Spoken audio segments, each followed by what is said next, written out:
तो अवतल दर्पण में देखेंगे ये क्या है, अवतल दर्पण है, अवतल दर्पण।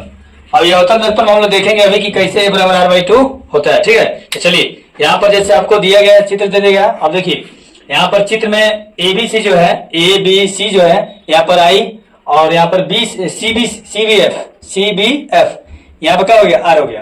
तो I और R आपस में क्या हो गया, बराबर हो गया। किसके कारण, प्रकाश के परावर्तन के नियम के कारण। क्योंकि आप जानते हैं कि प्रकाश की किरण जो होती है, श्वेत प्रकाश किरण जिस माध्यम से आती है उसी माध्यम में वापस क्या होती है, लौट जाती है। ठीक है, तो आती है तो आपतित, जाती है तो परावर्तित, तो बीच में होता है अविलंब। तो अविलंब के और यहाँ पर आपतित किरण के बाद I बनता है और परावर्तित किरण और यहाँ पर अविलंब के बीच में R बनता है। तो इसीलिए I और R आपस में क्या होता है, बराबर, चूंकि प्रकाश के परावर्तन के नियम के कारण। तो इसीलिए समीकरण 1 मान लेंगे। और ABC बने, यहाँ पर I है और यहाँ पर हम लोग थीटा जब कुछ मान लेंगे तो BCF, तो I और थीटा आपस में बराबर होगा एकांतर कोण के कारण। ठीक है, तो समीकरण 1 और 2 में देख रहे हैं कि एक पक्ष दोनों क्या है, बराबर है, तो दूसरा पक्ष आपस में क्या हो जाएगा, बराबर। तो इसीलिए लिखा गया कि समीकरण 1 और समीकरण 2 से पाते हैं कि R बराबर थीटा। अब R और थीटा आपस में अगर बराबर है तो ये त्रिभुज जो है यहाँ पर दिख रहा है BCF, ये त्रिभुज मिल गया। अब एक त्रिभुज में आप जानते हैं कि भाई एक समद्विबाहु त्रिभुज में अगर दो भुजाएं अगर बराबर हो तो उसका मतलब दो कोण बराबर होता है, लेकिन यहाँ तो दो कोण बराबर है, इसीलिए इसकी दो भुजा आपस में क्या होगी, बराबर होगी।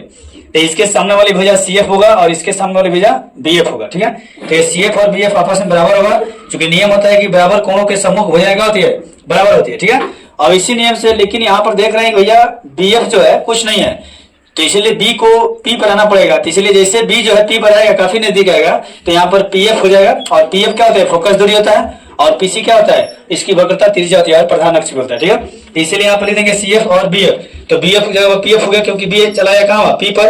और CF की हम लोग जगह पर लिख सकते हैं, ये CF जो है लिख सकते हैं पूरा PC माइनस PF। जैसे PC माइनस PF करेंगे तो क्या हो जाएगा, CF, और CF यहाँ पर हो जाएगा, हो गया, और PC माइनस PF हो गया, और ऑलरेडी PF जो है हो गया।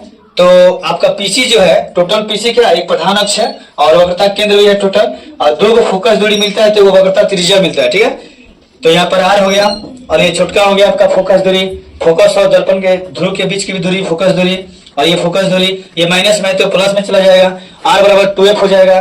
तो यह भी कहता है कि वक्रता त्रिज्या जो होती है भैया, फोकस दूरी की दोगुनी होती है, लेकिन अगर ये गुना में भागा में चला है तो कहता है कि फोकस दूरी जो होती है वक्रता त्रिज्या की आधी होती है।